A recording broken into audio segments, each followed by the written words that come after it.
Hello students, welcome to Teaching Booth. तो आज की क्लास में हम क्या डिस्कस करने वाले हैं? फंक्शंस। तो प्रीवियस क्लास में हमने करी थी अपनी एक्सरसाइज 2.1 और 2.2। ठीक, तो आज की क्लास में हम डिस्कस करेंगे कि फंक्शंस क्या होते हैं। उसके बाद हम देखेंगे रियल वैल्यूड फंक्शंस कौन से होते हैं, रियल फंक्शंस कौन से होते हैं, और फंक्शंस की डोमेन और रेंज किस तरीके से कैलकुलेट की जाती है। ठीक, तो सेकेंड चैप्टर में टोटल आपके 7 कंसेप्ट थे, 3 हमने अपने कवर कर लिए थे। तो आज हम पढ़ने वाले हैं फंक्शंस क्या होते हैं और रियल वैल्यूड फंक्शंस और रियल फंक्शंस क्या होते हैं। सबसे पहले हम स्टार्ट करते हैं कि भाई फंक्शंस। तो इस फंक्शन का मैंने आपको एक ओवरव्यू दिया था कि फंक्शन क्या होता है। जब हमने रिलेशन समझा था, मैंने आपको यह समझाया था कि फंक्शन क्या होता है। फंक्शन एक टाइप ऑफ रिलेशन ही होता है। ठीक, तो किसी भी रिलेशन को हम फंक्शन कब बोलेंगे? तो फंक्शन होने की अपनी कुछ एक कंडीशंस होती हैं। तो कोई भी रिलेशन जब वो कंडीशंस फुलफिल करता है तो उस रिलेशन को हम क्या बोलते हैं कि भाई ये क्या है, ये अब फंक्शन है। अब बात होती है कि वो कंडीशन क्या होती है। तो वो कंडीशन समझने से पहले हम ये समझते हैं कि फंक्शन क्या है। ठीक है ना, कैसे वर्क करता है, वो कंडीशंस आपको अपने आप समझ में आ जाएंगी। तो फंक्शन हमारा क्या है? एग्जैक्टली हमारे माइंड की एक कॉपी है। It is a pure replica of our mind. जैसे हमारा माइंड वर्क करता है, एज इट इज हमारा फंक्शन जो है वर्क करता है।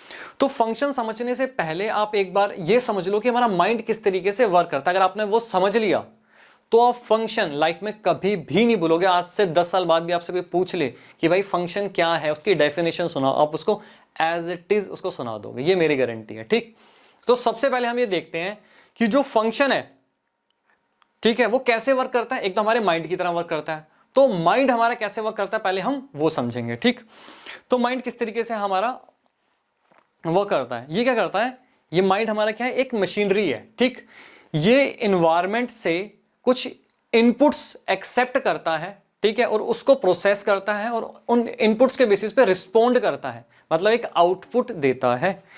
ठीक, जैसे ही क्या हुआ, कोई भी आपके माइंड को कोई इनपुट रिसीव हुआ, उसने क्या किया, इसको प्रोसेस किया, इसके बेसिस पे रिस्पोंड किया और एक आउटपुट यहां पे हमें दिया। ठीक है, ऐसे ही हमारा माइंड वर्क करता है। एक छोटा सा मैं एग्जांपल लेता हूं यहां पे कपिल शर्मा शो का। ठीक, उससे आपको ज्यादा क्लियर होगा। अब मान के चलो कि कपिल शर्मा जी का आप शो देख रहे हो, वहां पे कपिल ने, और बात कर रहे हैं हम माइंड यहां पे एक हेल्दी माइंड की, ठीक है ना, एक डिप्रेस्ड माइंड की नहीं, ठीक, एक हेल्दी माइंड। अब मान लो कपिल शर्मा का आप शो देख रहे हो, उसने कोई एक बहुत ही फनी सा जोक सुनाया। ठीक, आपके माइंड ने क्या किया, एक इनपुट रिसीव किया, बिल्कुल सर, इनपुट रिसीव किया, उसको माइंड ने प्रोसेस किया, ठीक है ना, फ्रैक्शन ऑफ सेकंड्स में प्रोसेस किया, और क्या हुआ, माइंड ने इसके बेसिस पे रिस्पोंड किया। रिस्पोंड क्या किया, एक आउटपुट दिया, आप हंसे। ठीक, तो इस तरीके से हमारा माइंड काम करता है। इनपुट्स एक्सेप्ट करता है, उसको फ्रैक्शन ऑफ सेकंड्स में क्या करता है, प्रोसेस करता है, और एक आउटपुट हमें देता है। ठीक, इस तरीके से हमारा माइंड वर्क काम करता है। अब आते हैं इस वाले केस पे। अब मान लो हमें मल्टीपल इनपुट्स मिले, ठीक है, उसके बेसिस पे माइंड ने हमें एक सिंगल आउटपुट दिया। इज इट पॉसिबल कि मल्टीपल इनपुट्स के बेसिस पे माइंड हमें सिंगल आउटपुट दे? पहले आप ये खुद बताओ, क्या ये पॉसिबल है?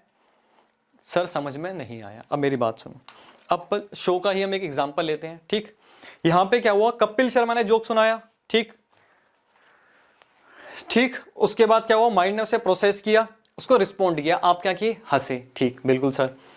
उसके बाद अब मान के चलो भाई चंदू आया, उसने परफॉर्मेंस दिखाई, ठीक है, उसने हंसाया, मतलब अच्छी सी कॉमेडी सुनाई, आप हंसे, माइंड ने उसको प्रोसेस किया, उसके बेसिस पे रिस्पोंड किया। ठीक है, उसके बाद भारती आई, ठीक, भारती ने परफॉर्मेंस दी, माइंड को इनपुट रिसीव हुआ, उसके बेसिस पे माइंड ने रिस्पोंड किया, आप हंसे। इट मींस इसका मतलब क्या हुआ कि मल्टीपल इनपुट्स पे हमारा माइंड सेम आउटपुट दे सकता है। ये पॉसिबल है, मल्टीपल इनपुट्स पे सेम आउटपुट दे सकता है। कोई डाउट? कोई डाउट नहीं। इस तरीके से हमारा माइंड काम कर सकता है। ठीक, क्लियर? ठीक है जी। अब हम बात करते हैं यहां पे कि क्या माइंड इस प्रकार से हमारा काम कर सकता है कि हमें सिंगल इनपुट मिल रहा है, ठीक है, सिंगल इनपुट मिल रहा है, और सिंगल इनपुट पे माइंड उसको प्रोसेस करके मल्टीपल रिस्पॉन्स दे रहा है। मल्टीपल रिस्पॉन्स मतलब मल्टीपल आउटपुट्स हमें मिल रहे हैं। क्या ये पॉसिबल है? पहले आप खुद सोचो, क्या ये पॉसिबल है? माइंड हमारा इस तरीके से काम कर सकता है? एग्जांपल ले लेते हैं, ठीक है ना। अब मान लो कि कपिल शर्मा ने जोक सुनाया, माइंड को क्या हुआ, एक इनपुट रिसीव हुआ, अब माइंड रिस्पॉन्ड करेगा। अब माइंड क्या उस जोक पे मल्टीपल वेज में रिस्पॉन्ड कर सकता है। आप मान के चलो मल्टीपल वेज। अब देखते हैं क्या, आप हंस भी रहे हो, ठीक है, आप रो भी रहे हो, आप अग्रेसिव भी हो रहे हो, क्या ये पॉसिबल है? माइंड इस तरीके से रिस्पॉन्ड करता है? आप खुद सोचो। अगर आप कह रहे हो कि सर करता है, तो आपको अभी के अभी पागल खाने भर्ती हो जाना चाहिए। हमारा माइंड, आप जोक सुन रहे हो, आप हंस भी रहे हो, आप रो भी रहे हो, आप हंस भी रहे हो, आप रो भी रहे हो, इट मींस आपका फंक्शन ठीक नहीं है, प्रोसेसिंग ठीक नहीं हो रही। तो एक हेल्दी माइंड इस तरीके से वर्क कभी नहीं करता। इट मींस, ठीक है, एक सिंगल इनपुट्स पे our mind can not produce, ठीक है ना, can not respond in multiple ways on based on single input. Clear? बिल्कुल सर, एकदम क्लियर। ठीक, अब इस वाले केस पे आ जाते हैं। अब ये देखो क्या हुआ, इनपुट तो रिसीव हो रहा है, माइंड को इनपुट तो रिसीव हो रहा है, बट रिस्पॉन्स कोई है ही नहीं। मान लो कि मैं हूं, ठीक, मुझे मान लो बहुत जोर से किसी ने हिट किया, ठीक, मैंने कोई रिस्पॉन्स ही नहीं किया, ठीक है ना, मैंने कोई रिस्पॉन्स किया ही नहीं, मेरी बॉडी कोई रिस्पॉन्स ही नहीं कर रही। इसका मतलब क्या हुआ?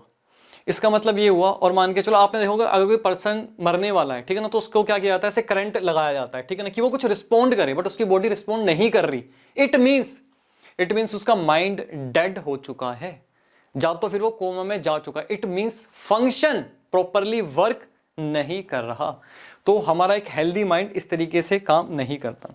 अगर उसको कोई इनपुट रिसीव हो रहा है, वो उसको क्या करता है, उस इनपुट को वो प्रोसेस करेगा और कोई ना कोई एक आउटपुट जनरेट करेगा, रिस्पॉन्ड करेगा। क्लियर? तो ये चार तरीके हैं, ये चार तरीके अगर आपने याद कर लिए कि भाई माइंड इस तरीके से वर्क करता है, तो बस सेम फंक्शन भी इसी तरीके से वर्क करता है। आप लाइफ टाइम में कभी नहीं भूलोगे, गारंटी मेरी। ठीक, अब हो सकता है काफी बच्चों को अभी भी इसमें कंफ्यूजन हो, उनके बहुत सारे इफ एंड बट्स होते हैं कि सर, अब कोई बच्चा ये बोल सकता है, सर अब क्या हुआ, राम ने जोक सुनाया, ठीक, मुझे पहले तो हंसी आई, पहला आउटपुट देखो, पहले मुझे हंसी आई, उसके बाद मुझे गुस्सा आया कि भाई एग्जाम का टाइम चल रहा है और तू जोक सुना रहा है। उसके बाद क्या हुआ, गुस्सा आया, उसके बाद हम दोनों के बीच में लड़ाई हो गई, देखो सर थर्ड आउटपुट ये रहा। तो एक इनपुट पे हमने 3 आउटपुट दे दिए। अब हमारे कुछ बच्चे बेचारे कंफ्यूज, वो इस तरीके की भी बातें करेंगे, ठीक है ना, लेकिन हमारा माइंड इस तरीके से वर्क नहीं करता। एक मूवमेंट पे वो एक ही रिस्पॉन्ड करेगा, एक इनपुट पे, और मल्टीपल इनपुट्स पे वो सेम रिस्पॉन्स दे सकता है। क्लियर? ठीक, अभी भी अगर बच्चों को क्लियर ना हुआ, एक एग्जांपल हम ये देखते हैं। ये सारी चीजें आपको विजुअलाइज करनी है, इससे क्या होगा, आप कभी नहीं भूलोगे। मान के चलो जो ये है, ये क्या है, ये फंक्शन है, ठीक है ना, ये क्या है हमारा, ये एक फंक्शन है। ठीक, function can do this, function ये काम कर सकता है, पॉसिबल है उसके लिए। ये तो है कि भैया सिंगल इनपुट पे सिंगल आउटपुट देगा, ये तो फंक्शन करेगा ही करेगा।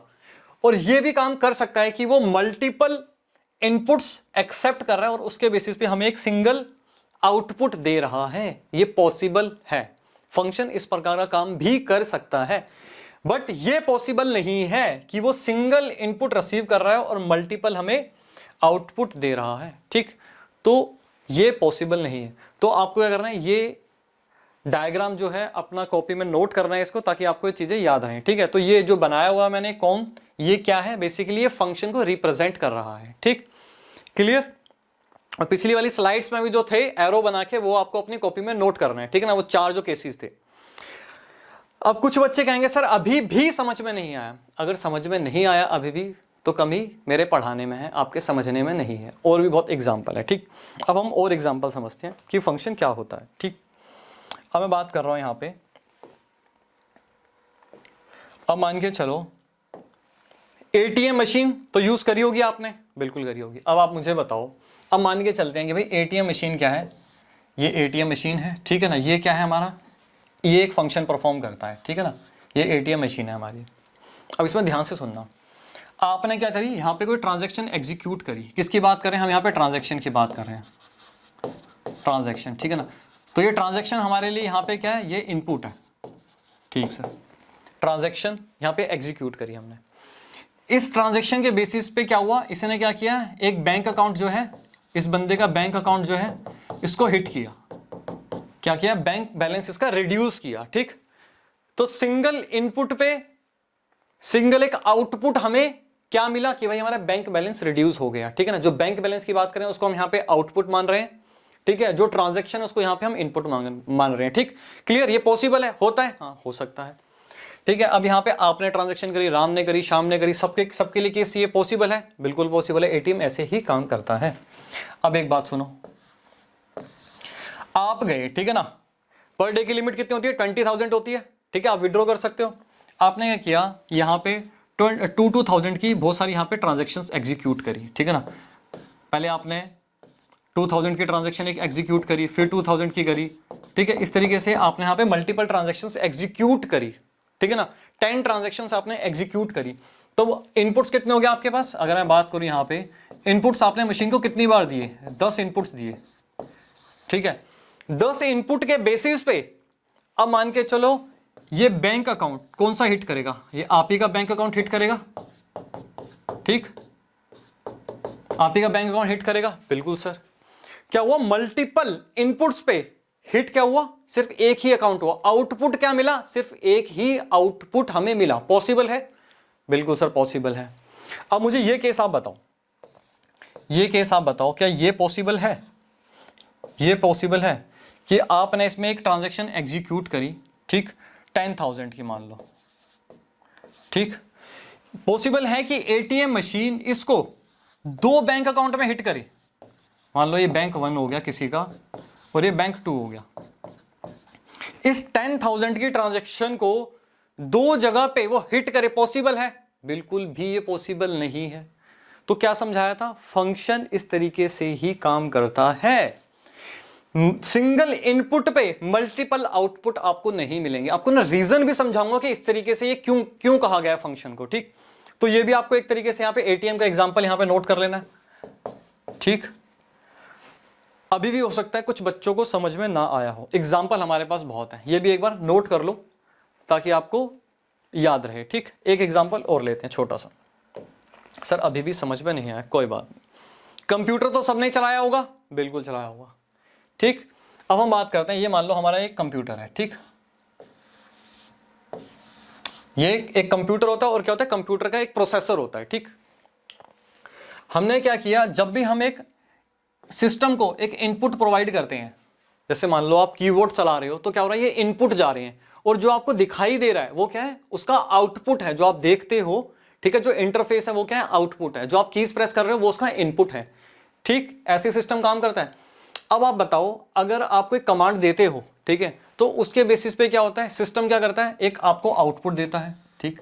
यहां पे एक आउटपुट देगा, ठीक है ना, क्लियर सर, एक इनपुट के बेसिस पे, ठीक।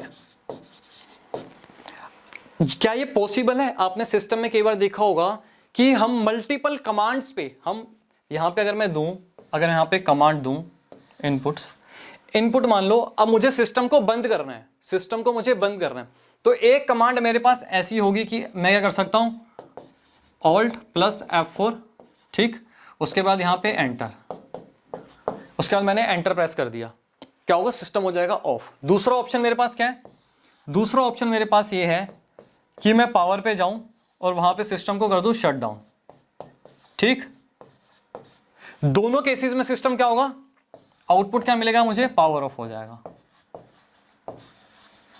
पावर ऑफ हो जाएगा। पॉसिबल है, बिल्कुल पॉसिबल है। अगर आपने एक्सेल पे काम किया हो तो आपको पता होगा कि हमारे पास एक ही आउटपुट परफॉर्म करने की मल्टीपल कमांड्स एक्सेल में होती हैं। इट मींस मल्टीपल इनपुट्स पे सेम रिजल्ट हमें मिल सकता है एक्सेल में। अगर आपने एक्सेल किया है तो आपको पता होगा कि ये पॉसिबल होता है, ठीक।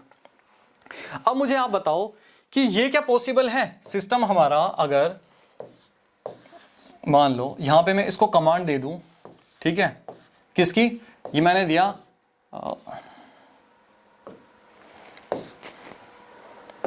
Alt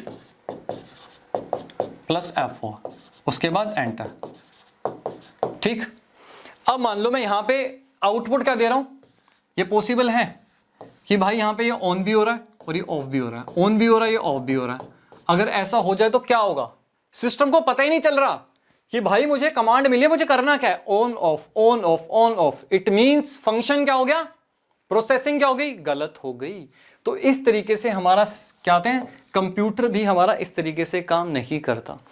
तो आप जो ये फंक्शन पढ़ने वाले हो मैथमेटिक्स में, अगर आप अपनी कंप्यूटर लाइन में भी जाते हो, प्रोग्रामिंग में भी जाते हो, तो वहां पे आपको इस चीज का रेलिवेंस समझ में आएगा, फंक्शन का रेलिवेंस समझ में आएगा कि अगर हम सिंगल इनपुट पे मल्टीपल आउटपुट देने लग गए तो सिस्टम हो जाएगा गड़बड़। ठीक, अब एक समझो, अब एक क्वेश्चन हो सकता है आपका फिर हो कि सर ऐसा क्यों नहीं हो सकता, और ऐसा किस सिचुएशन में हो सकता है कि सिंगल इनपुट पे मल्टीपल आउटपुट मिले। ये भी हो सकता है। इसके लिए अगर आप प्रोग्रामिंग कभी करोगे तो इससे पता लगेगा बहुत ही हाई इंटेलिजेंस चाहिए इस टाइप की प्रोग्रामिंग को करने के लिए। ठीक है ना, ये कहां काम आती है, ये काम आती है डिसीजन मेकिंग में। मान के चलो मेरे पास क्या है, मेरे पास 1 लाख है, ठीक है, इन्वेस्ट करने के लिए। ठीक, अब मैं चाहता हूं कि मेरे पास कोई ऐसा सिस्टम हो, एक ऐसी आर्टिफिशियल इंटेलिजेंस हो कि मैं उसमें पुट करूं कि भाई मेरे पास क्या है, इनपुट उसमें डालूं कि मेरे पास 1 लाख रुपीज है, ठीक है, मेरी ये क्वालिफिकेशन है और इस बिजनेस में मैं इंटरेस्टेड हूं, मतलब इस सेक्टर में मैं इंटरेस्टेड हूं, और यहां से क्या हो, मुझे वो ऑप्शन दे दे कि भाई आप इस लाइन ऑफ ए बिजनेस कर सकते हो, ठीक है, बी बिजनेस कर सकते हो, सी बिजनेस कर सकते हो। तो ये बेसिकली क्या होगा, सिंगल इनपुट पे मल्टीपल आउटपुट कब आएंगे, ये बेसिकली हमारे काम आते हैं डिसीजन मेकिंग में, डिसीजन मेकिंग में। ठीक, क्लियर। बट मैथमेटिकली इसको हम फंक्शन नहीं बोलते, इसको मैथमेटिकली हम क्या बोलते हैं, फंक्शन नहीं बोलते। क्लियर हुआ? ठीक है सर, अब एकदम क्लियर हुआ। ठीक, हमने क्या किया, अभी हमने क्या किया, इस तरीके से इसको समझा। अब मैं आपको लेके जाऊंगा मैथमेटिक्स की प्योर डेफिनेशंस में। जब आप पढ़ोगे सेम एज इट इज यही चीजें वो बोल रहा है, बट वो मैथमेटिक्स की लैंग्वेज में बोल रहा है। ठीक, तो ये क्या हुआ, ये हमारा फंक्शन इस तरीके से काम नहीं करता, ये हमें क्लियर हुआ। अब हम देखते हैं ये छोटी सी चीज पहले देखते हैं, उसके बाद डेफिनेशंस भी पढ़ेंगे प्रॉपर तरीके से कि फंक्शन की डेफिनेशन क्या है। तो क्या हुआ, ये क्या है, माइंड है हमारा। ठीक, इसको क्या हुआ भाई, ये क्या है, ये एक फंक्शन है। फंक्शन क्या होती है, एक मशीनरी होती है। ठीक है, इसमें आप क्या करोगे, इनपुट्स डालोगे और हमें क्या होंगे, आउटपुट मिलेंगे। क्लियर। तो पहली बात तो ये समझनी है कि जो आप अपने माइंड में इनपुट्स डालते हो उसको हमने नाम दिया डोमेन का। अब मैथमेटिक्स में चीजें जाएंगे जो इतनी सिंपल, इतनी कॉम्प्लिकेटेड लगती हैं, क्यों, क्योंकि हमने उसको डीपली समझा नहीं हुआ। तो इनपुट्स कुछ नहीं होते, ये क्या होते हैं, डोमेन होते हैं, एक फंक्शन में जो एंटर कर सकते हैं। उसका जो आउटपुट निकलते हैं उसका नाम हमने दिया रेंज। तो ये एक मैंने एक छोटा सा फंक्शन बनाया, आपको बताऊंगा फंक्शन एफ की फॉर्म में लिखते हैं, कैसे लिखते हैं, पहले इसको एक बार देखते हैं। ठीक है ना, फंक्शन क्या, ये एक फंक्शन है, इसको भी एक बार देखते हैं। हमें क्या दिया हुआ है, हमें दिया हुआ है एफ एक्स 2x स्क्वायर। ठीक, एफ किसको रिप्रेजेंट कर रहा है, फंक्शन को रिप्रेजेंट कर रहा है। ठीक है ना, ये x क्या है, x मतलब है कि आप इसमें इनपुट्स डालते जाओ। मान लो आपने 1 डाला, ठीक है, आपको 2 मिला। ठीक है ना, आपने यहां पे 2 डाला, ठीक है ना, 2 की पावर 2, यहां पे आपको 8 मिला। तो इस तरीके से आप जो 1 2 3 डालोगे, x की जो वैल्यू डालोगे, तो इसको हम क्या बोलेंगे, इसको हम बोलेंगे इनपुट। ठीक, इसको हम इनपुट बोलेंगे। और जो हमें रिजल्ट दे रहा है, हमें जो रिजल्ट मिल रहा है x की वैल्यू डालने के बाद जो हमें ये रिजल्ट मिल रहा है, इसको हम बोलेंगे यहां पे आउटपुट। ठीक, इसको हम बोलते हैं आउटपुट। और दूसरा इसका नाम क्या है, इसको बोलते हैं रेंज। ये होती है हमारी रेंज, फंक्शन की क्या रेंज है। ठीक, धीरे धीरे हम कंसेप्ट अपने बिल्डअप करेंगे। अभी आपको रेंज, डोमेन पूरा एकदम एक्सप्लेन करके बताऊंगा कि हर एक फंक्शन की, कॉम्प्लिकेटेड फंक्शंस की भी डोमेन किस तरीके से निकाली जाती है, रेंज कैसे निकाली जाती है। ठीक है ना, तो इसमें भी 2 टाइप के क्वेश्चंस होते हैं। एक में डोमेन हमें दे देता है कि भैया ये डोमेन है, और एक में पूछता है कि इस फंक्शन का -इन्फिनिटी से लेकर इन्फिनिटी तक में क्या डोमेन होगा, वो बाद की बातें हैं। ठीक, तो यहां पे हम आ जाते हैं वापस दोबारा अपना। तो इस केस में क्या हो रहा है, इस केस में एक बार आप देखो, आपको ध्यान से देखना है। आपने -1 डाला, ध्यान से देखना है, -1 डाला, ठीक है, क्या आया, -1 की पावर क्या आया, आपके पास 2 आया। ठीक, 2 आया, तो हमारे पास क्या आ गया, आउटपुट क्या आ गया, 2 आ गया। मतलब 1 - 1 पे हमें 2 आ गया। पॉसिबल है, सिंगल इनपुट पे सिंगल आउटपुट आ गया। ठीक, उसके बाद मैंने 1 डाला। ठीक, अगर आप 1 भी डालोगे, अगर आप 1 भी डालोगे, ठीक, तो भी आपके पास क्या आएगा, 2 आएगा। ठीक, 2 आएगा, तब भी आपके पास 2 आया। क्लियर। इसका मतलब क्या हुआ कि मल्टीपल, देखो ये अलग अलग इनपुट्स हैं, -1 और 1 क्या है, अलग अलग डिफरेंट इनपुट हैं, ठीक है ना, बट इस पे आपको सेम रिजल्ट मिल रहा है, सेम आउटपुट मिल रहा है, दैट इज 2। दोनों केसेस में आपको 2 मिल रहा है, यही तो हमने समझा था। हमारा माइंड क्या करता है, मल्टीपल इनपुट्स में सेम रिस्पॉन्ड कर सकता है, इस तरीके से हमारा माइंड करता है, ये हमने समझा था, ठीक। तो इस तरीके से फंक्शन भी करता है, -1 और 1 रखो, दोनों केसेस में पॉसिबल है कि वो आपको same result they. Is it possible? Yes, it is possible, ठीक, क्लियर, बिल्कुल क्लियर। अब आप इस तरीके से आपने इसमें 3 रखो तो 18 आ गया, 4 रखो तो क्या आ गया, 32 आ गया। तो ये क्या हुआ, इसमें प्रोसेसिंग हो रही है, आप इसमें इनपुट डालते जाओ, ठीक है ना, वो क्या होगा, रिस्पॉन्ड करेगा, कहने का मतलब उसको प्रोसेसिंग करेगा, आपको आउटपुट देता चला जाएगा। क्लियर, बिल्कुल क्लियर। तो यहां पे हम छोटी सी एक डेफिनेशन लिख लेते हैं कि डोमेन क्या होती है। डोमेन के बारे में हम क्या लिखें, डोमेन की हम डेफिनेशन लिखते हैं कि domain it is a set of inputs लिख देता हूं, इनपुट्स बोल लो या फिर वैल्यूज बोल लो, इनपुट्स तो फिर वैल्यूज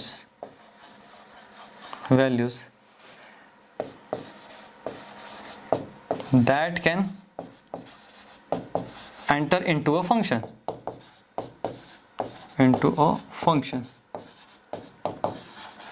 वो सभी वैल्यूज का सेट जो कि हम एक फंक्शन में डाल सकते हैं।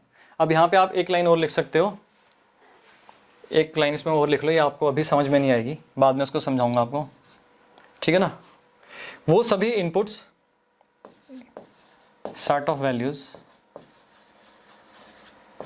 On which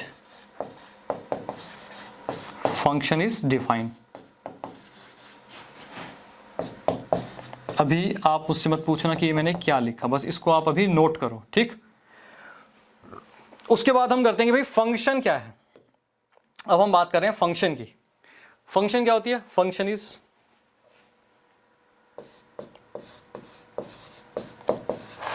is a machinery. Mathematical definition function की बाद में पढ़ेंगे, बट एक समझने के लिए आपको लिखना है, फंक्शन इज ए मशीनरी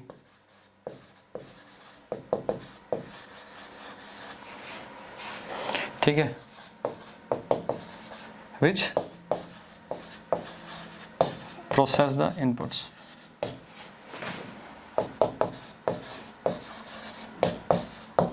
ठीक है, फंक्शन क्या, function is a machinery which process the inputs. Function एक मशीनरी है जो कि इनपुट्स को क्या करता है, प्रोसेसिंग करता है उसकी, ठीक। उसके बाद रेंज क्या होती है, अब हम बात करते हैं रेंज की। हम बोल सकते हैं यहां पे क्या, रेंज क्या है, ठीक है, range it is a set of actual outcomes, set of actual outputs लिख लो यहां पे, actual outputs that function can produce.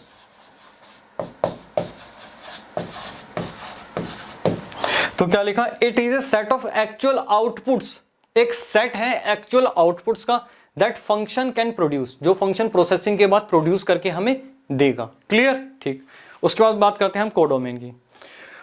Codomain की अगर हम बात करें तो कोडोमेन के केस में हम ये लिख सकते हैं, ठीक है, it is a set of all possible outcomes, all possible outcomes या फिर outputs that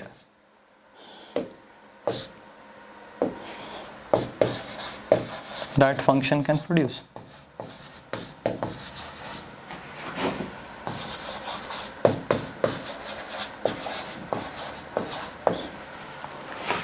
It is a set of all possible outputs that function can produce।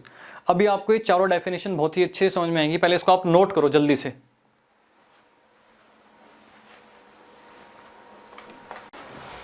यहाँ पे दैट नहीं, यहाँ पे आएगा हमारा दो, गलती से दैट हो गया, इसको हम ठीक कर लेते हैं,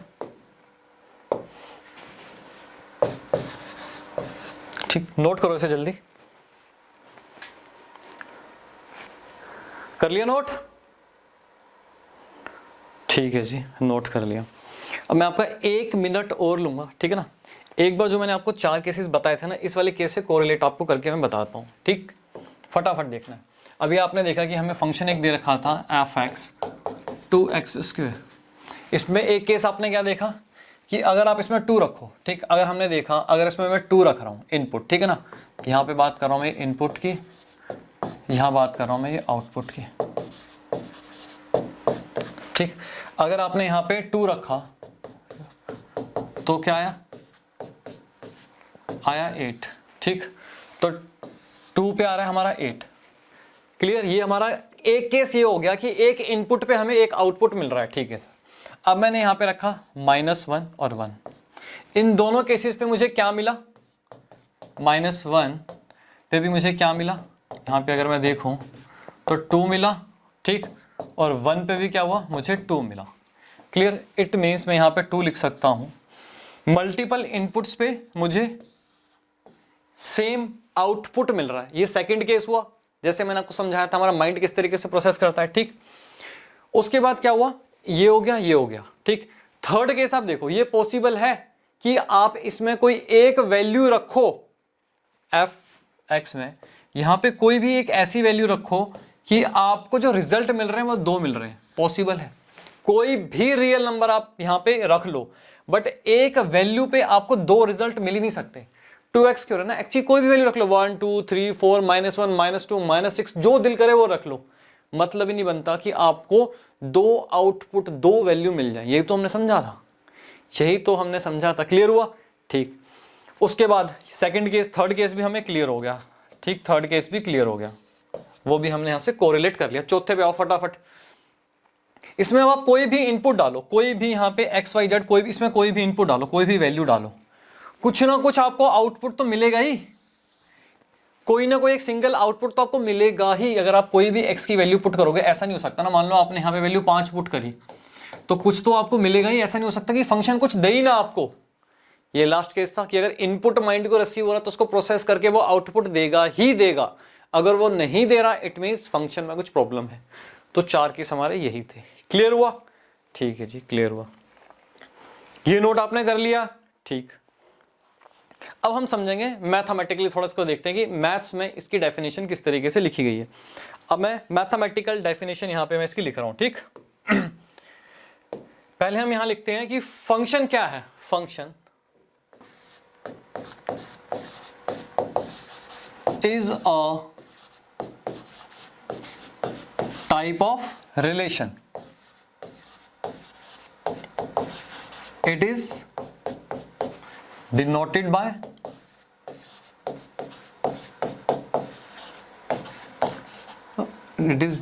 by f, ठीक। हम रिलेशन को r से डिनोट करते थे और फंक्शन को f से करेंगे, ठीक। तो इसकी मैं एक डेफिनेशन यहां पे लिखता हूं। A function, a relation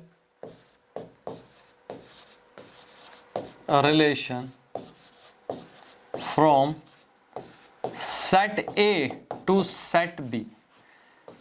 relation में आपको मैंने समझाया था कि 2 चीजें हमेशा आपको देखनी होती है कि किन 2 सेट के रिलेशन की बात हो रही है और किस सेट से किस सेट का रिलेशन हम देख रहे हैं। तो सेम वही आएगा, a relation from set A to set B is said to be a function, is said to be a function.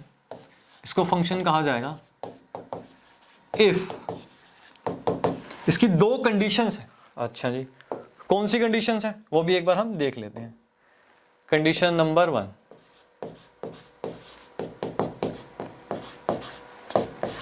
कौन सी है, every element of set A, set A का हर एक एलिमेंट की, set A has an image in set B, in set B and, यहां पे and लगा, इट मींस दोनों कंडीशन क्या है, एक साथ सेटिस्फाई हमारी होनी चाहिए, ठीक। कंडीशन सेकंड, ठीक है जी, कंडीशन सेकंड भी एक बार हम देखते हैं कौन सी है। इसमें क्या है, every element of set A set A has only one image in set B। अब ये क्या कह रहा है, बिल्कुल भी समझ में नहीं आ रहा, कोई बात नहीं। तो इसमें दो इंपॉर्टेंट चीजें हैं जो आपको नोट करनी है। एक तो कह रहा है कि एवरी एलिमेंट, इसको हाईलाइट करना है कि एवरी एलिमेंट, ठीक है। ये कह रहा है हर एक एलिमेंट जो सेट ए में है उसकी इमेज होनी चाहिए सेट बी में। दूसरी बात क्या कह रहा है, ओनली वन इमेज। पहली कंडीशन ये हो गई कि इमेज होनी चाहिए, ठीक, ओके। दूसरा कह रहा है सिर्फ और सिर्फ एक ही इमेज होनी चाहिए। क्लियर नहीं हुआ, कोई बात नहीं। अब हम देखते हैं केस बाय केस, देखते हैं कि ये दोनों कंडीशन है क्या, ठीक है, और किस केस में ये फंक्शन है और फंक्शन नहीं है, ठीक। पहला केस हम उठाते हैं, इसको हम अपना कोरिलेट भी करेंगे जो हमने पढ़ा था, ठीक है। जो हमने माइंड का फंक्शन पढ़ा था, किस तरीके से माइंड वर्क करता है, सेम वैसे ही हम इसको भी समझेंगे, ठीक। पहली कंडीशन कह रहा है सेट ए, ये सेट ए है, ठीक। इसके एलिमेंट है 1 2 3। ये कह रहा है कि सेट ए के सभी एलिमेंट की इमेज होनी चाहिए, ठीक है। सेट ए के सभी एलिमेंट की एक इमेज है। क्लियर। अब मैं आपको बता रहा हूं कि ये क्या है। ये बेसिकली प्रोसेसिंग हो रही है, ठीक है ना। ये क्या है 1, ये क्या हुआ, एक मैंने इसके अंदर 1 क्या किया, एक एंटर किया, इसके अंदर एक इनपुट डाला, मुझे क्या हुआ, एक 8 मिला। क्या मिला, एक आउटपुट मिला, ठीक है। तो आपको यहां से करना है, इन चीजों को समझना है कि ये क्या है, ठीक है ना। बीच में क्या हो रही है, ये प्रोसेसिंग हो रही है, ठीक। 1 डाला, 8 मिला, 2 डाला, 9 मिला, 3 डाला, 10 मिला। क्लियर, ठीक। एक चीज का ध्यान रखना, मैं यहां पे ये नहीं कह रहा आपको कि सेट ए जो है वो इनपुट्स हैं और सेट बी जो है वो आउटपुट्स हैं। मैंने आपको ऐसा नहीं कहा, इस बात का ध्यान रखना, ठीक है ना। बस मैं ये कह रहा हूं कि जो वैल्यूज एंटर हो रही हैं फंक्शन में और वो आउटपुट दे रही हैं, तो जो वैल्यूज एंटर हुई उसको हम बोलेंगे कि भाई वो क्या है, वो इस फंक्शन की इनपुट वैल्यूज हैं। इट मींस वो इस फंक्शन का डोमेन है। तो उसने ये बोला कि सेट ए के सभी एलिमेंट की एक इमेज होनी चाहिए। इट मींस सेट ए जो है वो क्या होना चाहिए, फंक्शन का, जो मेरा फंक्शन है उसके डोमेन के बराबर होना चाहिए।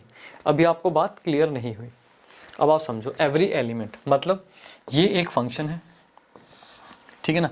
इसमें क्या हो रही है, मैं वैल्यूज एंटर कर रहा हूं, ठीक, और यहां से क्या रहा है, मुझे आउटपुट मेरे मिल रहे हैं।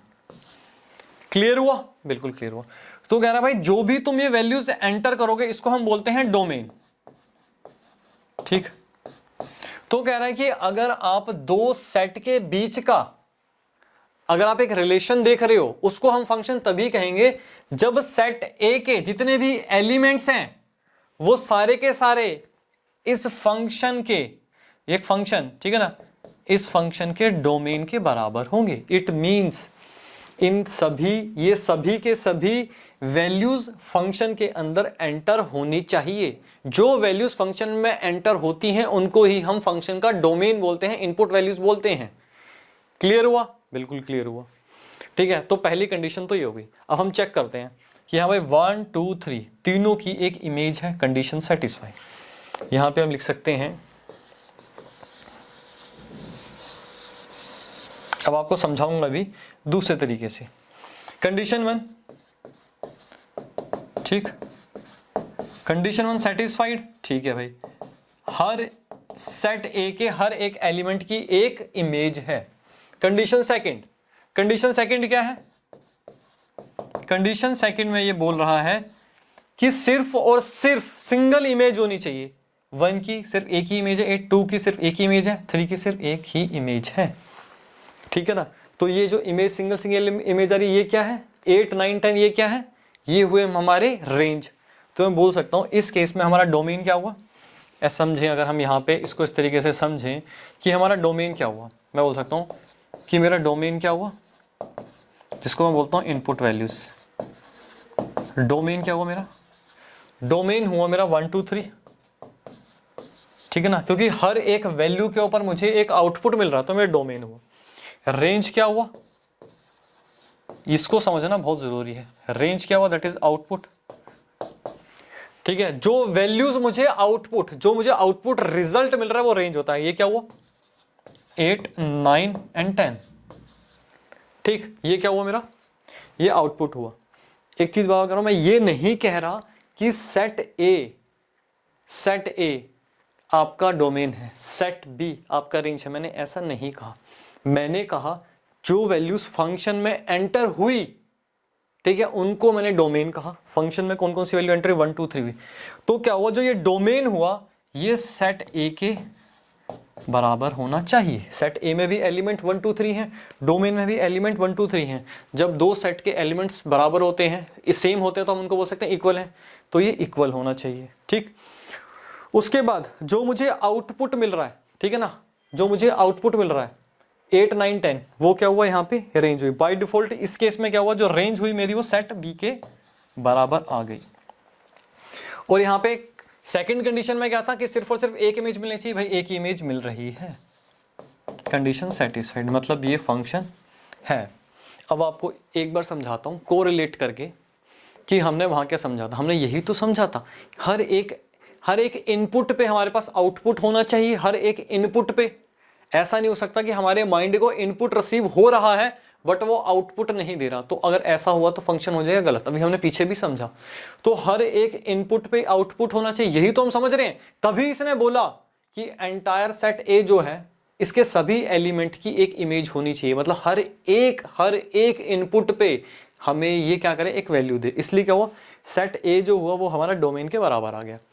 दूसरी कंडीशन कह रहा कि सिर्फ एक ही इमेज होनी चाहिए। यही तो हमने समझा कि एक सिंगल इनपुट पे हमें दो आउटपुट नहीं मिल सकते। यही तो हमारा माइंड काम करता है, सिंगल इनपुट पे दो आउटपुट नहीं देगा। तो यहां पे भी तो कह रहा सिर्फ एक ही इमेज होनी चाहिए, तो कुछ अलग इसने नहीं कहा। ठीक, अब एक काम करते हैं, उसके बाद हम केस सेकंड देखते हैं। अब मुझे आपने खुद बताना फंक्शन है कि नहीं। कंडीशन 1 सेटिस्फाई हो रही है कि नहीं हो रही, जल्दी देखते हैं। कंडीशन 1 देखते हैं सेटिस्फाई हो रही है कि नहीं हो रही। कंडीशन 1 बताओ सेटिस्फाई हो रही है। 1 2 3 तीन एलिमेंट है, तीनों की इमेज है। हाँ भाई, 1 की भी इमेज है, 2 की भी इमेज है, 3 की भी इमेज है। मतलब हर एक एलिमेंट पे हमें आउटपुट मिल रहा है, तीनों की इमेज है। ठीक है, कंडीशन सेटिस्फाइड। ठीक, कंडीशन सेटिस्फाइड। अभी बताओ कंडीशन सेकंड सेटिस्फाइड हो रही है कि नहीं हो रही। कंडीशन सेकंड में क्या होता है कि हर एक इनपुट पे सिर्फ हमें एक ही सिर्फ और सिर्फ आउटपुट मिलना चाहिए। समझ रहे हो, एक ही इमेज बननी चाहिए। 1 की क्या इमेज बन रही है, 8 बन रही है। 2 की भी क्या इमेज बन रही है, 8 बन रही है। तो जितने भी इनपुट हैं सबकी क्या करिए, एक ही इमेज बन रही है। कंडीशन सेकंड भी सेटिस्फाइड। कंडीशन सेकंड भी सेटिस्फाइड। ऐसे ही तो होता है, हमने यही तो पढ़ा था कि मल्टीपल इनपुट्स पे सेम आउटपुट मिल सकता है। यही समझा था, हाँ समझा था। तो फंक्शन के अंदर भी ये चीज पॉसिबल है, ठीक है ना। लेकिन सिंगल इनपुट पे मल्टीपल आउटपुट नहीं मिल सकते, ठीक है ना। तो बट इस केस में मल्टीपल इनपुट पे सिंगल आउटपुट मिल रहा है, तो मतलब कंडीशन सेटिस्फाई। तो क्या, hence it is a function, hence it is a function. ये था हमारा केस 2। ठीक, इसके बाद आ जाओ केस 3 पे। इसमें देखो कंडीशन 1 में क्या चेक करना है हमें। कंडीशन 1 में हमें चेक करना है क्या सेट ए के सभी एलिमेंट की इमेज है। हाँ भाई इमेज है, सभी एलिमेंट की इमेज है। हम क्या बोल सकते हैं, कंडीशन 1 सेटिस्फाइड। ठीक है, कंडीशन सेकंड क्या थी, कंडीशन सेकंड थी हमारी कि सिर्फ और सिर्फ सिंगल इमेज होनी चाहिए। हाँ भाई, इसकी भी एक इमेज है, 2 की भी एक इमेज है, 9 की भी सिर्फ एक ही इमेज है। बिल्कुल भाई, कंडीशन सेटिस्फाइड। ठीक है, कंडीशन सेटिस्फाइड होगी दोनों, it means hence it is a function. Clear हुआ, ठीक है जी। चलो नोट करो फटाफटी से, नोट कर लिया, चले आगे। चलो भाई फोर्थ केस देखते हैं। फोर्थ केस में बताओ केस 4। ठीक, कंडीशन 1 सेटिस्फाई हो रही है। कंडीशन 1 पहले बताओ, कंडीशन 1 में क्या था, सेट ए के सभी एलिमेंट की एक इमेज होनी चाहिए। 3 की यहां पे हमें कोई इमेज मिल ही नहीं रही, it means condition 1 not satisfied. और दोनों कंडीशन एक साथ सेटिस्फाई होनी चाहिए थी, बिल्कुल होनी चाहिए थी, दूसरी अब देखने की जरूरत ही नहीं है क्योंकि कंडीशन 1 ही सेटिस्फाई नहीं हुई, इट मींस फंक्शन नहीं है, hence it is not a function. यही तो था, यही तो हमने सीखा था भाई, अगर माइंड को कोई इनपुट रिसीव हो रहा है तो कोई आउटपुट तो देगा ही, 3 के ऊपर कोई आउटपुट ही नहीं दे रहा, माइंड मतलब डेड है, फंक्शन वर्क नहीं कर रहा। क्लियर, बिल्कुल क्लियर। बस जो आपने 4 केस पढ़े हैं ना माइंड वाले, उसके बाहर कुछ नहीं है फंक्शन, बस वो आपको याद रखना, आप कभी गलत नहीं कर सकते, ठीक। अब केस 5 देखो, ये देखते हैं, इसमें क्या कह रहा है भाई, हर एक एलिमेंट के सेट ए की एक इमेज होनी चाहिए, ठीक है ना, इमेज है, ठीक है भाई, 1 की भी इमेज है, 2 की भी इमेज है, 3 की भी इमेज है। तो अगर मैं देखूं कंडीशन 1, क्या मेरी जो कंडीशन 1 है वो सेटिस्फाइड हो रही है? बिल्कुल जी, सेटिस्फाइड हो रही है। हर एक एलिमेंट की सेट ए के क्या है, एक इमेज है, कंडीशन सेटिस्फाइड। क्या कंडीशन सेकंड सेटिस्फाई हो रही है? कंडीशन सेकंड क्या थी? कंडीशन सेकंड क्या थी? कंडीशन सेकंड ये थी कि हर एक एलिमेंट की सिर्फ एक ही इमेज होनी चाहिए, मतलब हर एक इनपुट पे वो सिर्फ एक ही आउटपुट दे, मल्टीपल आउटपुट हमारा माइंड नहीं दे सकता। और यहां पे देखो 1, हमने फंक्शन के अंदर 1 डाला, जो मैंने आपको एक फंक्शन कराया था, ठीक है, जो ये था, ठीक है, मैंने क्या यही था शायद, ठीक है ना, ये एक फंक्शन था। अब मैंने आपको कहा था कि इसमें कोई भी वैल्यू डालो, आपको 2 रिजल्ट कभी भी नहीं मिलेंगे, कोई भी वैल्यू डाल लो, ठीक है ना। अगर आप इसमें 1 भी डालते हो तो आपको 2 ही मिलेगा, सिर्फ एक ही आउटपुट मिलेगा, 2 आउटपुट कभी फंक्शन देगा ही नहीं, मैथमेटिकली ही गलत हो जाएगा, ठीक है ना। तो लेकिन यहां पे 1 डाल रहे हैं, हमें 2 मिल रहा है, 8 भी मिल रहा है, 9 भी मिल रहा है, इट मींस ये फंक्शन नहीं है, कंडीशन सेकंड नॉट सेटिस्फाइड, ठीक है ना, not satisfied, hence it is not a function, ठीक है। अब आपको समझ में आ गया होगा, क्लियर, ठीक है, नोट करो इसे जल्दी।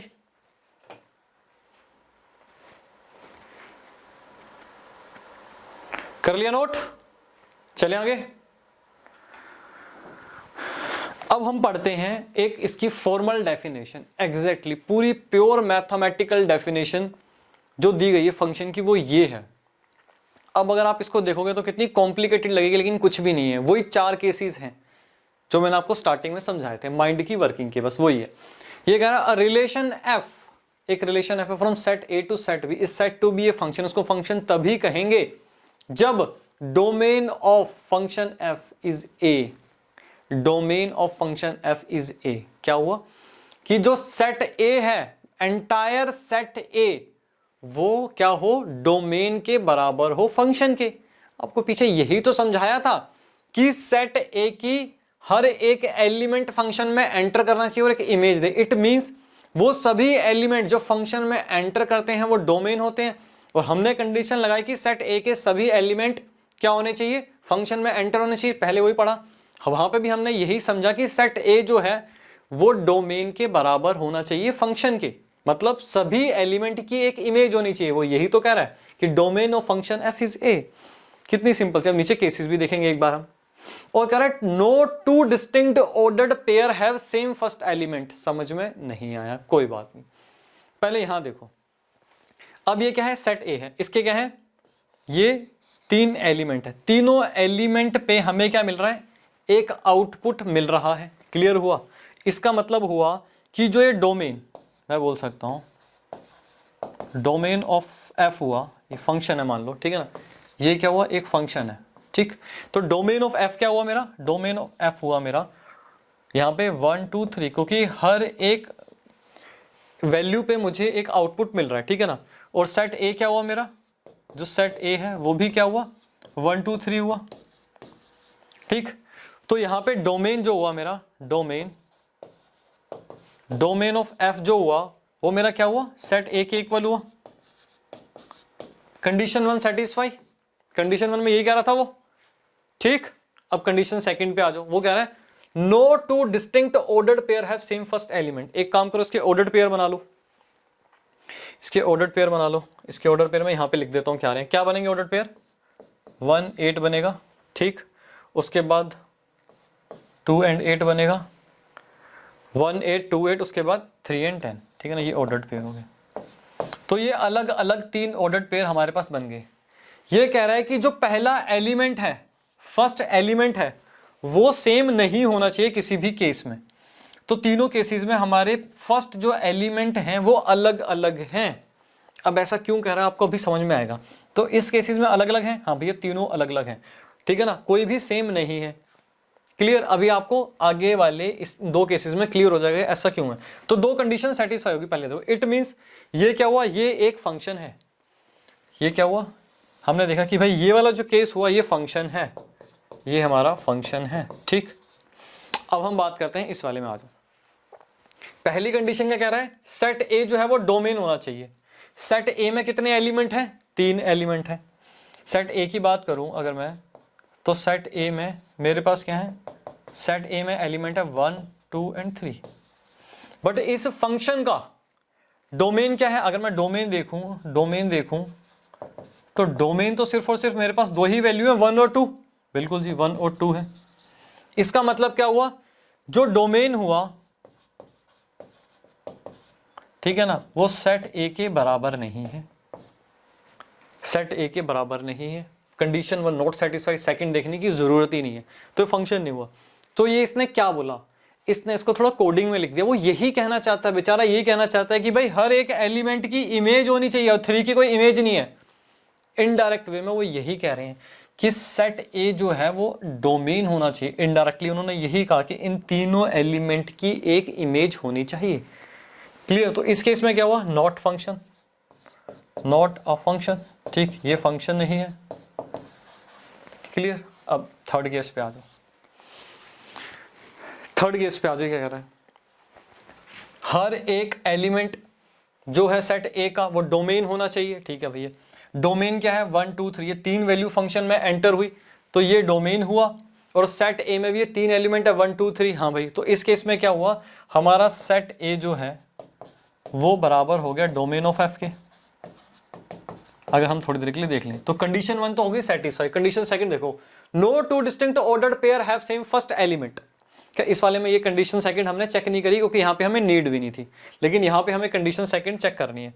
जो कंडीशन 1 थी वो तो सेटिस्फाई हो गई। अब कंडीशन सेकंड देखो क्या कह रहा है, चलो ऑर्डर्ड पेयर बनाते हैं, 1 8, ठीक। उसके बाद क्या बना हमारा, 1 9, ठीक। उसके बाद बना 2 एंड 9, 2 एंड 9, ठीक। उसके बाद बना 3 एंड 10, ये हमारे बने। अब ये बोल क्या रहा है, ये क्या बोल रहा है, ये बोल रहा है कि ऑर्डर्ड पेयर के जो फर्स्ट एलिमेंट हैं, किसी भी 2 ऑर्डर्ड पेयर्स के फर्स्ट एलिमेंट बराबर होने ही नहीं चाहिए। देखो इस केस में देखूं 1, ये 1 आ गया, और इस केस में भी देखो 1 ये आ गया, ये दोनों तो बराबर आ गए। It mean second condition not satisfied. लेकिन ये क्या बोल रहा है, इनडायरेक्टली यही बोल रहा है कि एक इनपुट पे 2 आउटपुट नहीं होने चाहिए। एक इनपुट पे 2 आउटपुट नहीं होने चाहिए।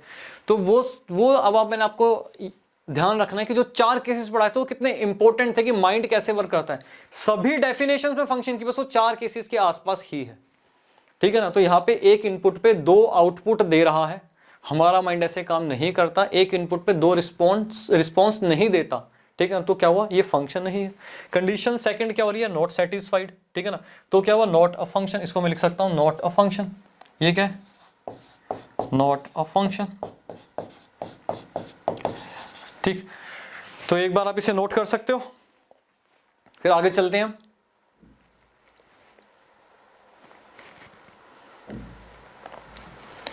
कर लिया नोट, चलें आगे। चलो भाई, अब हम देखते हैं रियल वैल्यूड फंक्शंस और रियल फंक्शंस कौन से होते हैं। छोटी सी इनकी एक डेफिनेशन है, वो मैं लिख देता हूं, बहुत ही 1 मिनट का कंसेप्ट है। हम लिखते हैं रियल वैल्यूड फंक्शंस, ठीक है ना, कौन से होते हैं, हुज रेंज, कौन से हैं, whose range is either real number और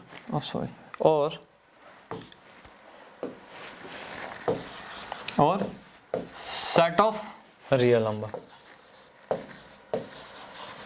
समझ में नहीं आया। रेंज की बात हो रही है तो मतलब यहां पे किसकी बात कर रहे हैं हम? आउटपुट की। ठीक, अब ये कह रहा है कि जो आउटपुट है, जो रेंज है, वो क्या होनी चाहिए? वो रियल नंबर होनी चाहिए। अगर कोई भी ऐसा फंक्शन है जिसका आउटपुट, जिसकी रेंज रियल नंबर है, उसको हम बोलेंगे रियल वैल्यूड फंक्शन। अब ये चेक करते हैं, केस बाय केस चेक करते हैं। हमें इस केस में डोमेन देखने की जरूरत नहीं है कि डोमेन क्या है, हमें मेन देखना है कि रेंज हमारी क्या आ रही है। इस केस में रेंज क्या आ रही है? 8, 9, 10। तो इस केस में मैं लिख सकता हूं रेंज क्या आ रही है मेरी?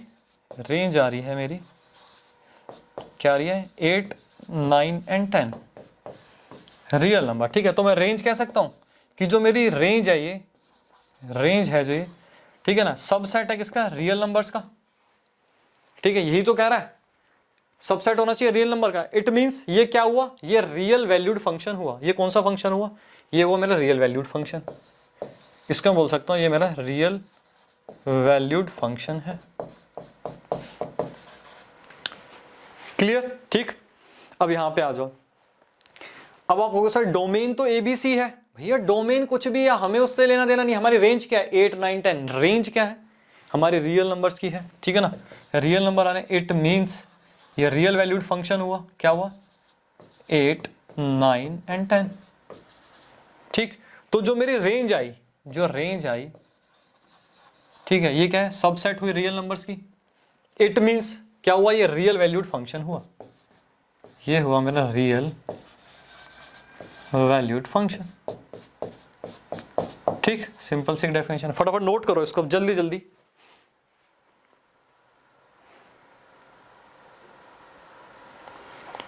कर लिया नोट? चलो भाई आगे चलें। अब इसमें देखो,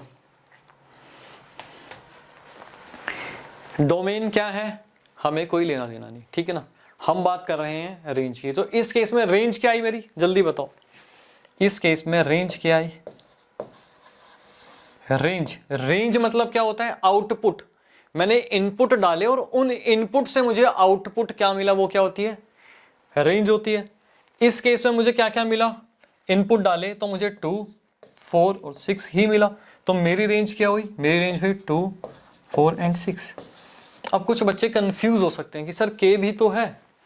बेटा मैं स्टार्टिंग से बताता आ रहा हूं कि मैंने सेट ए को डोमेन नहीं बोला, ना ही सेट बी को मैंने रेंज बोला। मैंने ये बोला कि फंक्शन में जो वैल्यूज डलती हैं, जो डल सकती हैं, उनको हम डोमेन बोलते हैं, और उन वैल्यू से जो रिजल्ट आता है उनको हम रेंज बोलते हैं। मेरे पास इन वैल्यूज डलने के बाद रिजल्ट आया 2, 4, 6, तो मेरे लिए रेंज 2, 4, 6 होगी, के नहीं होगा। तो मेरे पास क्या हुआ? जो रेंज आई, रेंज आई वो क्या आई? ठीक है, रियल नंबर्स का सबसेट हुआ। ठीक है, तो मैं क्या बोल सकता हूँ? रियल वैल्यूड फंक्शन है। ये क्या है? रियल वैल्यूड फंक्शन हुआ। ठीक, क्लियर सर। अब हम इस पे देखते हैं। अब मेरी यहाँ पे रेंज क्या आ रही है? फटाफट बताओ। इस केस में मेरी रेंज क्या आ रही है? इस केस में मेरी रेंज आ रही है के 4, 5 एंड 8। ठीक, मेरी ये रेंज आ रही है। इस केस में जो आपकी रेंज है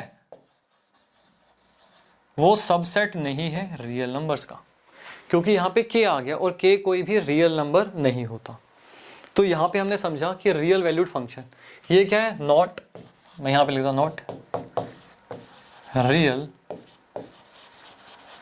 वैल्यूड फंक्शन। ठीक, not real valued function. Clear हुआ? रियल वैल्यूड फंक्शन क्या होता है? जिसकी रेंज जो होती है आइदर रियल नंबर और सबसेट ऑफ रियल नंबर। ठीक है सर। अब बात आती है कि भैया रियल फंक्शंस क्या होते हैं? रियल वैल्यूड फंक्शंस तो पढ़ लिए हमने, लेकिन ये रियल फंक्शंस कौन से होते हैं ये बताओ। रियल फंक्शंस कौन से होते हैं? रियल फंक्शंस वो होते हैं जिनकी रेंज और डोमेन दोनों के दोनों ही क्या हो? रियल नंबर्स हो, या फिर रियल नंबर के सबसेट हो। क्लियर हुआ? दोनों के ही दोनों। तो इस केस में देखते हैं ये रियल फंक्शन है। नहीं भैया, इस केस में जो मेरा डोमेन आ रहा है वो क्या है? वो रियल नंबर का सबसेट नहीं है। इस केस में जो मेरी रेंज आ रही है वो रियल नंबर का सबसेट नहीं है। तो ये दोनों ही फंक्शन मेरे लिए रियल फंक्शन नहीं हुए। पीछे चलते हैं एक बार। ठीक है ना, अब यहां आ जाओ, इस वाले केस में आ जाओ। डोमेन क्या हुआ? डोमेन इस केस में क्या है? मेरा रियल नंबर का सबसेट नहीं है। डोमेन और रेंज दोनों की दोनों मुझे क्या चाहिए, रियल नंबर चाहिए रियल फंक्शन होने के लिए, तो ये भी रियल फंक्शन नहीं है। सिर्फ और सिर्फ सेट जो ए ये है केस 1 है, इसमें मैं देखूं तो मेरा डोमेन भी क्या है, रियल नंबर है, और मेरी रेंज भी क्या है, रियल नंबर है।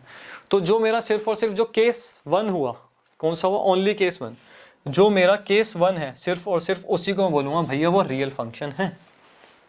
क्लियर हुआ एकदम बढ़िया से, बिल्कुल सर, ठीक।